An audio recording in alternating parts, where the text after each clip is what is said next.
అందరికీ నమస్కారం. కార్యక్రమం ప్రారంభించే ముందు గురువు గారి పత్రిక గారికి ఒకసారి మనం ధన్యవాదాలు చెప్పుకుంటూ కార్యక్రమం ప్రారంభిద్దాం. మనం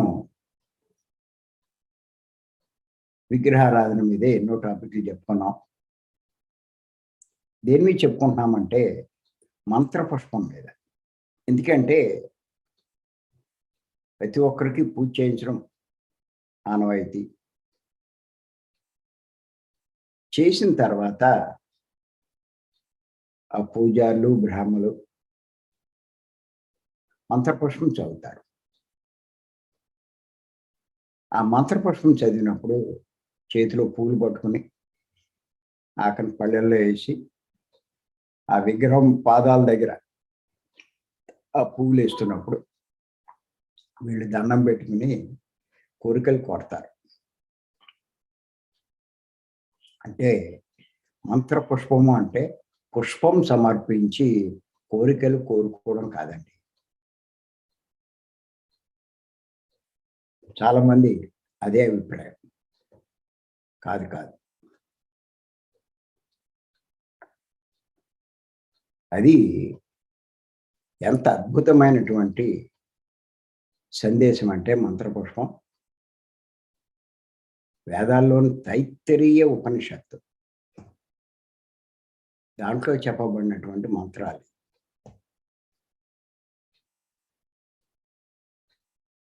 ఈ అర్థం తెలుసుకోకుండా మంత్రం వినడం వల్ల, ఆ బ్రాహ్మణ చదవడం వల్ల ఏమి ఉపయోగం లేదు. నేను ఎన్నోసార్లు చెప్తున్నాను, ప్రతి ఒక్కరికి చెప్తున్నాను, పూజ వద్దు అని మనం చెప్పద్దు. ప్రతి ఒక్కరికి చెప్పండి. నువ్వు పూజ చేస్తున్నావు ఎవరికంటే దైవానికి అంటావు. ఆ దైవం గురించి తెలుసుకునే ప్రయత్నం చేయి, అవగాహన చేసుకో. అది చాలా ముఖ్యం అని చెప్పి నేను ఖచ్చితంగా చెప్తూ ఉంటాను.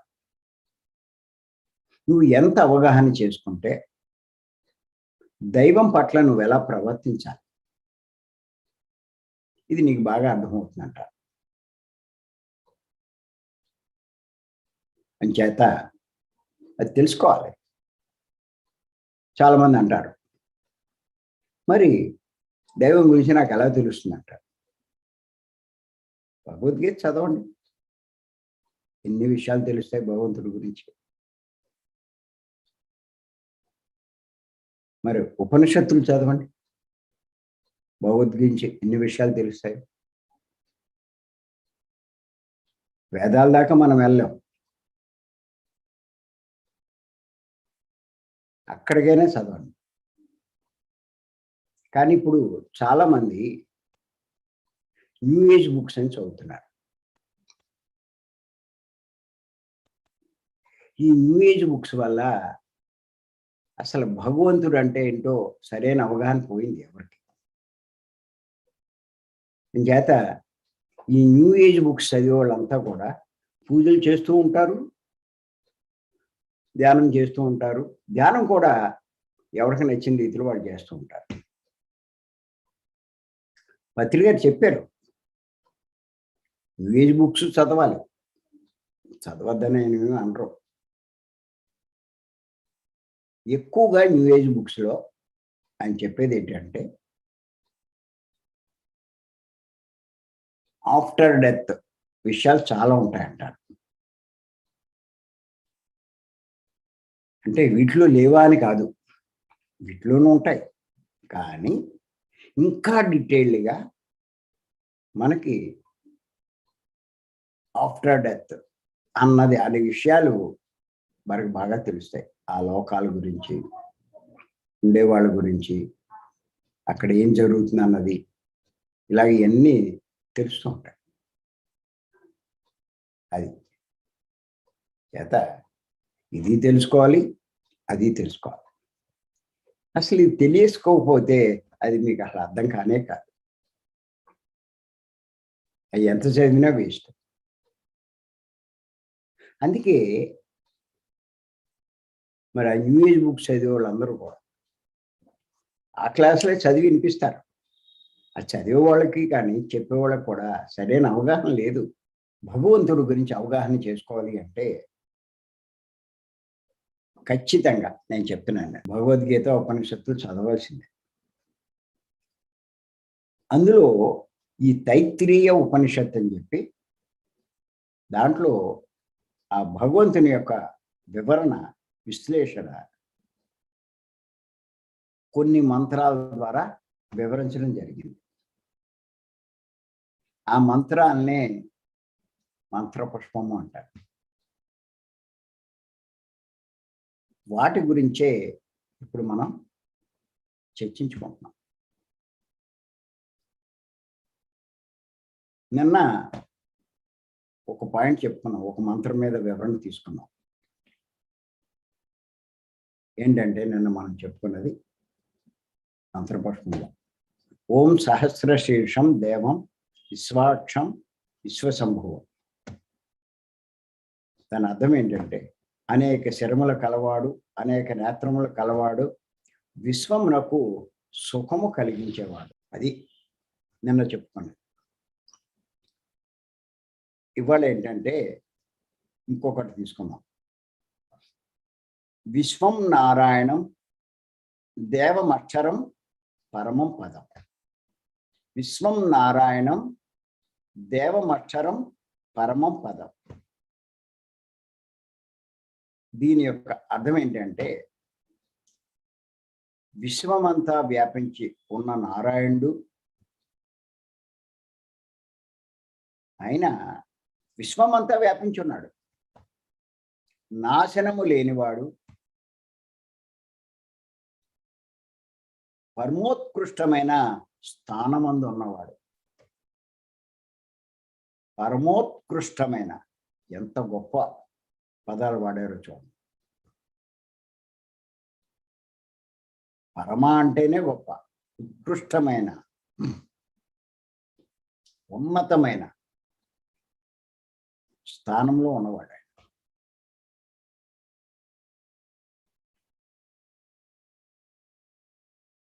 ఈ నారాయణ్నే ముస్లింలు అల్లా అంటారు, క్రిస్టియన్లు తండ్రి అంటారు, హిందువులు అనేక పేర్లతో పిలుస్తారు. పరమాత్మ, పరబ్రహ్మ, పరమేశ్వరుడు, ఆదిశక్తి, లలితాదేవి, ఇలా ఎన్నో పేర్లతో పిలుస్తారు హిందువులు. ఆయన విశ్వమంతా వ్యాపించి ఉన్నాడు, అణువు వ్యాపించి ఉన్నాడు.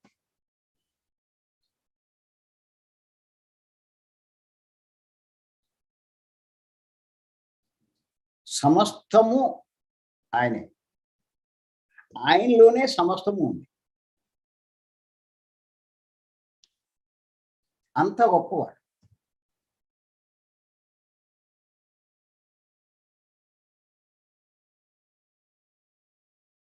నిజంగా చెప్పాలి అంటే అంత గొప్పవాడిని వర్ణించే శక్తి ఎవరికీ లేదు. అంతటి వాడు.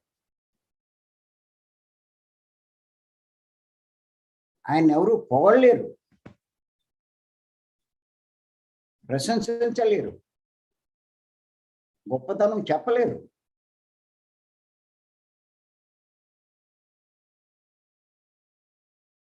కొంచెం ఆలోచించండి. ఎవరినైనా పొగడాలంటే మనం ఏం చేస్తాం? వాళ్ళకంట గొప్ప వాళ్ళతో పొగుడుతాం, దాంతో కంపేర్ చేస్తాం.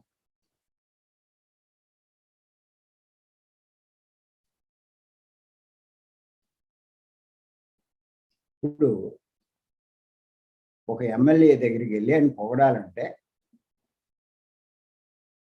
అంటాం, ఒక్క స్థుతికి నువ్వు సీఎం అవ్వాల్సిన వాడివిరా, సీఎం అవ్వాల్సిన వాడివి అంటాం. ఎంత ఉబ్బిపోతాడో, సీఎం అయినంత ఫీలింగ్ పెట్టేస్తాడు, ఉబ్బిపోతాడు. నిజంగా నేను అంతటున్నా, నేను అనుకోలేదే, అవుతానేమో, ఇలా ఆ లోపల వచ్చేస్తాయి.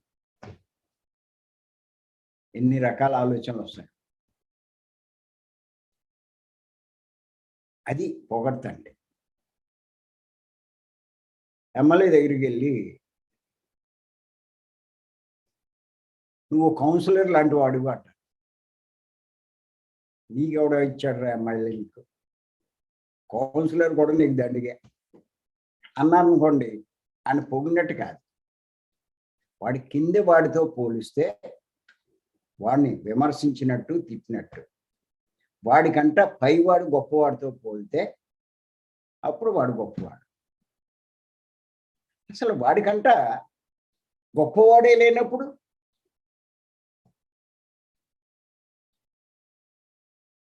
అది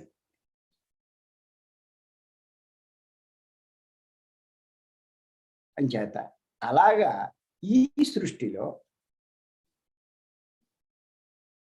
ఆయన కంట, ఆ నారాయణుడి కంటే, ఆ పరమాత్మ కంటే గొప్పవాడు ఎవరు లేడు.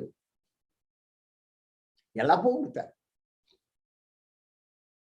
సాధారణంగా భగవంతుణ్ణి స్తోత్రాలతో, భజనలతో మనం వశం చేసుకోవచ్చు అనుకుంటాం. ఆయన అన్నిటికీ పొంగిపోయి మనం చేసే భజనలకి మనం అడిగిన అన్ని ఇచ్చేస్తాడు అనుకుంటాం, అడగకుండానే ఇస్తాడు అనుకుంటాం. నిజంగా నీ పొగడ్తలు పొంగిపోతాయి.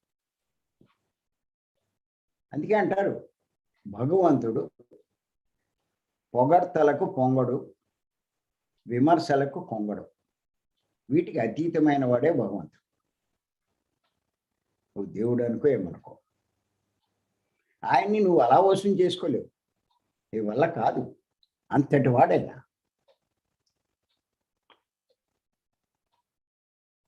అందుకే పత్రిక మనకు చెప్తూ ఉంటారు,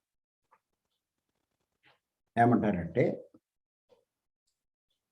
శివుడు కూడా ఎప్పుడు తపస్సు చేస్తూ ఉంటాడు, ధ్యానం చేస్తూ ఉంటాడు. ఎందుకు చేస్తూ ఉంటాడు అని ఆ శివుడు ధ్యానం చేయడం గురించి చెప్తారు.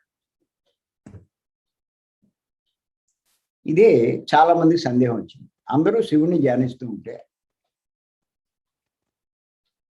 మరి శివుడు ఎవరిని ధ్యానిస్తున్నాడు అనేటువంటి సందేహం వచ్చింది. ఓసారి ఇంద్ర సభలో దేవతలంతా కలిసి ఈ విషయమే చర్చించుకున్నారు. ఎవరికి ఎట్లా. అప్పుడు వాళ్ళు ఆ శరీరాలతో కాకుండా ఆ మహాకారణ శరీరాలతో ఆ లోకానికి చేరుకున్నారు. వీళ్ళందరి రాకని చూసి శివుడు కళ్ళు తెరిచి, ఎందుకు వచ్చారా? ఏం లేదండి, మాకు సందేహం పట్టి పీడిస్తుంది, మాకేమీ అంతు చెక్కట్లేదు, అందుకే మీ దగ్గరకు వచ్చామన్నాడు. ఏమిటి అన్నాడు. ఏమీ లేదు, మేమందరము మిమ్మల్ని ధ్యానిస్తూ ఉంటే మీరు ఎవరిని ధ్యానిస్తున్నారో మాకు అర్థం కాలేదు. అప్పుడు చెప్పాడు ఆయన, నాయన, మీ అందరికీ నేనే గొప్పవాడిని తెలుసు, కానీ నాకంట గొప్పవాడు ఇంకొక ఆయన ఉన్నాడు, ఆయన్ని నేను ధ్యానిస్తున్నాను అన్నాడు. శివుడే ఆయన కంట గొప్పవాడిని ధ్యానిస్తున్నాడు అని దీన్ని బట్టి మనకు అర్థమవుతుంది. గురుగీతలో ఉంది ఇదంతా. మన జ్ఞానపతి పెరిగే కొద్దీ అన్నీ అర్థమవుతాయి. మనకి ఎంతసేపు లోకల్లో ఉండే ఈ దేవుళ్ళు, ఆ దేవుళ్ళు, ఆళ్ళు గొప్పవాళ్ళు, వీళ్ళు గొప్పవాళ్ళు అనుకుంటాం. జీసస్ గొప్పవాడు, రాముడు గొప్పవాడు, కృష్ణుడు గొప్పవాడు, మహమ్మద్ గొప్పవాడు అని. వీళ్ళందరినీ మించిన వాడు ఉన్నాడు. ఆయన్నే నేను ధ్యానిస్తున్నాను. నేనే కాదు, మీరు కూడా ఆయన్నే ధ్యానించాలి అని ఆయన చెప్పడం జరిగింది. అంచేత ఆ మార్గమే ఇప్పుడు మనం చేసే శ్వాస మీద ధ్యాస. అది కూడా ఆయన చెప్పాడు. అంటే ఎవరైతే శ్వాస మీద ధ్యాస పెట్టి ధ్యానం చేస్తారో వాళ్ళు ఆ పరమోత్కృష్టుడైనటువంటి నారాయణ్ణి, విశ్వమంతా వ్యాపించి ఉన్నటువంటి ఆ నారాయణ్ణి ధ్యానించిన వాడు అవుతాడు. ఇంకా వాడికంటే అదృష్టవంతుడు ఎవడు లేడు. అందుకే పత్రి గారు ధ్యానం చెప్పండి, అందరి చేత ధ్యానం చేయించండి, ఇదే గొప్ప సేవ, ఇది ఎవరికీ తెలీదు అని చెప్తూ ఉంటారు. అది అర్థం చేసుకుని ఆ పని నేను చేస్తున్నాను. మరి నేను చేస్తూ చేస్తూ ఉండే కొద్దీ ఇంకా నేను ఎదుగుతూనే ఉన్నాను, ఇంకా ఎన్నో తెలుసుకుంటున్నాను నేను. అంచేత అటువంటి ఆయన్నే మనం పట్టుకున్నాం. గైడింగ్ మెడిటేషన్ చేస్తే ఆయన అందరిలో ఉన్నటువంటి ఆత్మను పట్టుకోరు, మనసు దగ్గర ఆగిపోతారు. అందుకే గైడింగ్ మెడిటేషన్ చేసేవాళ్ళు ఎప్పటికీ అలాగే ఉంటారు. ఎవరైతే ఇలా సైలెన్స్ మెడిటేషన్ చేస్తారో రోజు రోజుకి వాళ్ళు గొప్ప మార్పులు వస్తాయి. అందుకే సైలెన్స్ మెడిటేషన్ చేయమంటాను. కొత్త వాళ్ళు ఎవరైనా మ్యూజిక్ పెట్టుకోవచ్చు, ఏదైనా కొన్నాళ్ళు గైడెన్స్ తీసుకోవచ్చు, తప్పేం లేదు. ఓ 10 రోజులు 15 రోజులు పోయాక ఇంకన్నీ వదిలేయాలి, శ్వాస దగ్గరికి రావాలి. అది తెలివైనోడు పని. తెలివి తక్కువ ఇంకా అక్కడ అలాగే ఉంటాడు. మనం ఏం చేయలేవాడిని. నాకు ఇదే బాగుంది అంటాడు. నీకు బాగున్నది పట్టుకోవడం కాదు నాయనా, సత్యాన్ని పట్టుకో. అసలు సత్యం అంటే ఎందుకు కూడా అడిగింది. ఇలాంటి వాళ్ళు ఉన్నారు, ఎక్కువ మంది ఉన్నారు. చాలా కొద్ది మందే సత్యాన్ని పట్టుకున్న వాళ్ళు ఉన్నారు, అవగాహన చేసుకున్న వాళ్ళు ఉన్నారు. ఆయన విశ్వమంతా వ్యాపించి ఉన్నాడు. అంటే విశ్వంలో ఉన్నవై అన్నీ ఆయనలోనే ఉన్నాయి. ఆయన విశ్వమంతా వ్యాపించి ఉంటే విశ్వంలో ఉన్నాయన్నీ ఆయనలో ఉన్నట్టేగా. జనం ఎంత మూర్ఖులంటే అంతటి గొప్పవాడిని, అన్నీ ఆయనలోనే ఉన్నాయి, ఆయనలో లేని.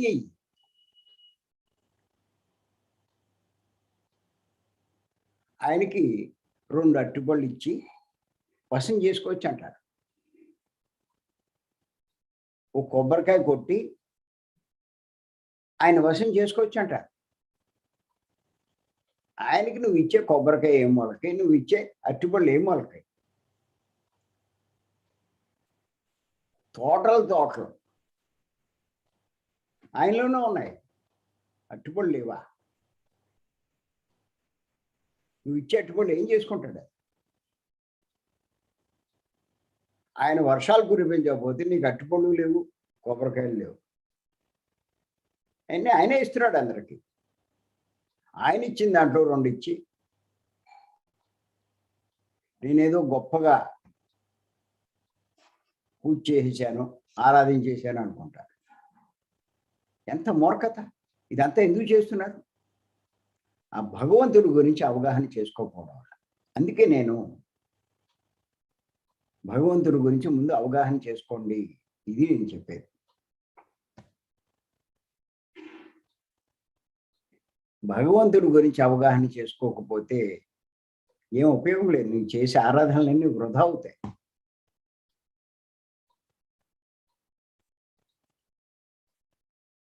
నేను కూడా ఈ మంత్రపుష్పం చదువుకెళ్ళిపోవచ్చు, ఆ తాత్పర్యాలు మీకు రాయించేయచ్చు. ఏంటి ఉపయోగం? దాంట్లో ఒక్కొక్క పదానికి ఎంత లోతు అర్థం ఉందో ఒక్కసారి గుర్తించుకోండి. అందుకే సత్యసాయిబాబా వారు అంటారు, విశ్వమంత బొజ్జున్న వాడికి నువ్వేమిచ్చి నువ్వు తృప్తిగరచాలు అని చెప్పంటారు ఆయన.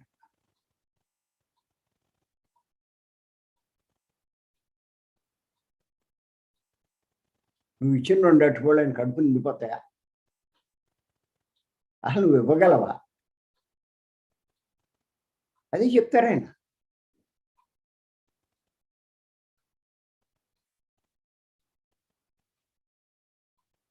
అంతెందుకు బాగా ఆకలి ఉన్నవాడికి ఒక ఇడ్లీ ఇస్తే వాడి ఆకలి తీరిపోద్దా?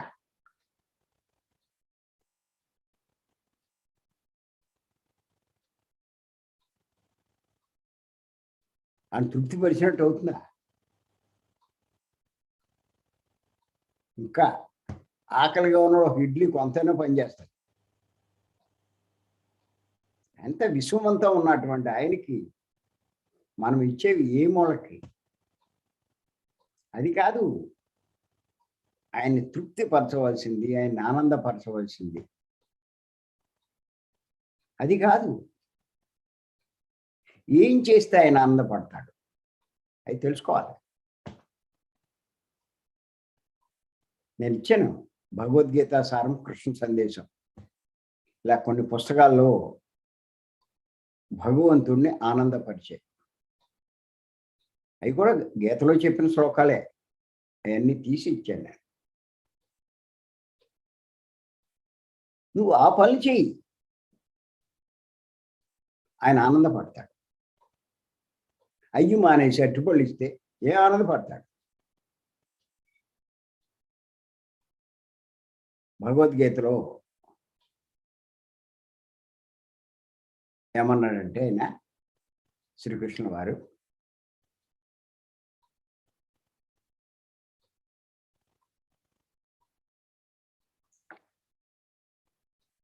నీ బాధ ఎలాంటిదో ఇతర జీవుల బాధ కూడా అలాంటిదే అని ఎవరైతే భావిస్తారో, ఆ రకంగా ప్రవర్తిస్తారో వాడు నాకు ఇష్టడు అన్నాడు. అంటే భగవంతుడికి ఇష్టలు అవ్వాలి అంటే ఇది చాలా ముఖ్యం, గుర్తెట్టుకోవాలి. నీ బాధ లాంటిదే ఇతర జీవుల బాధ కూడా అలాంటిదే అన్నట్టుగా ప్రవర్తించాలి. నీ ఏలు తెగింది, ఎంత ఏడుస్తావు, ఎంత బాధపడతావు, గబగబా పరిగెత్తుకెళ్తావు, ఇంజక్షన్ చేయించుకుంటావు, పెయిన్ రిలీఫ్ వేసుకుంటావు. మరి కోడి పీకి కోస్తే అది బాధపడదా?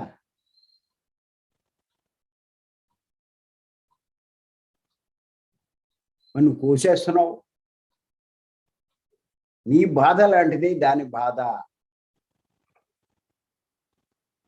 అని నీకు అర్థమవుతే దాన్ని పీక్కొస్తావా?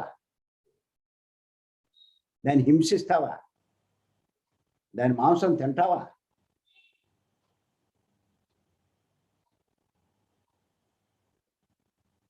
అది స్పష్టంగా ఉంది అందరూ.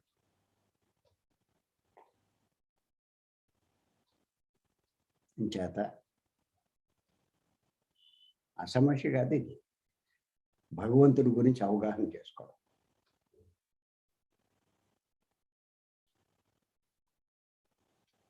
విష్ణు సహస్రనామం ఏంటండి? 1000 నామాలతో ఆయన గొప్పతనాన్ని వివరించడమే విష్ణు సహస్రనామం. అలా అనేక సందర్భాల్లో ఆ భగవంతుడి గురించి ఎంతో మంది వివరించారు. ఎంత వివరించినా ఇంకా ఉంది. అది ఎవరికి పూర్తిగా సాధ్యం కాదు. శివుడే చెప్పాడు, ఎందుకు చేస్తున్నావయ్యా అంటే, నాకంటా గొప్పవాడు ఉన్నాడు, ఆయన గురించి తెలుసుకోవడానికి నేను చేస్తున్నా అన్నాడు. మరి ఆయనే ఇంకా తెలియదంటే ఆ పరబ్రహ్మ గురించి మనకేం తెలుసండి? తెలుసుకునే ప్రయత్నం ఏం చేశాం?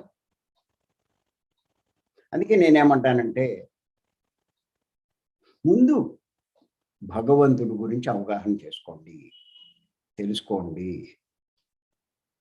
ముందు ఈ పని చేయండి. తర్వాత మీరు ఏదైనా చేయగలరు. భగవంతుని గురించి తెలుసుకోకుండా నువ్వేం చేసినా వ్యర్థమవుతుంది. నువ్వు పూజ చేస్తావో, భజన చేస్తావో, స్తోత్రాలు చదువుతావో, ఏం చేస్తావో,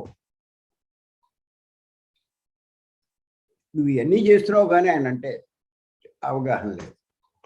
ఎంతసేపు ఇవన్నీ చేయడానికి కారణం ఏంటంటే ఆయన ఏదో మనకి ఇస్తాడని ఆ పనులు చేస్తే. ఎవరో చెప్పారు భగవద్గీతలో భజనలు చేయమని ఎక్కడా లేదు, పూజలు చేయమని ఎక్కడా లేదు, స్తోత్రాలు చదవమని ఎక్కడా లేదు. పరప్రాణుల బాధ నీ బాధగా భావించమన్నాడు.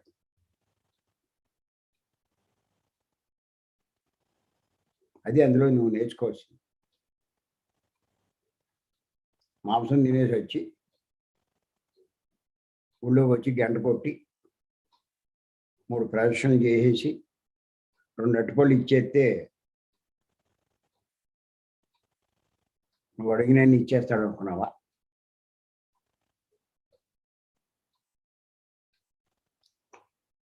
నీకు నచ్చేది కాదు, ఆయన మెచ్చేది చేయి. అది కావాల్సింది, అది మనం చేయవలసింది. అంచేత గుర్తెట్టుకోండి, ఒక్కొక్క మంత్రం ద్వారా మనం విశ్లేషించాలనుకుంటే కనుక ఎంత లోతుకి విశ్లేషించుకోవచ్చో, ఎంత అవగాహన వస్తుందో చదివేయడం కాదు, దాని యొక్క అర్థం అంతరార్థం తెలుసుకోవాలి. దానికి అనుగుణంగా మనం ప్రవర్తించగలగాలి.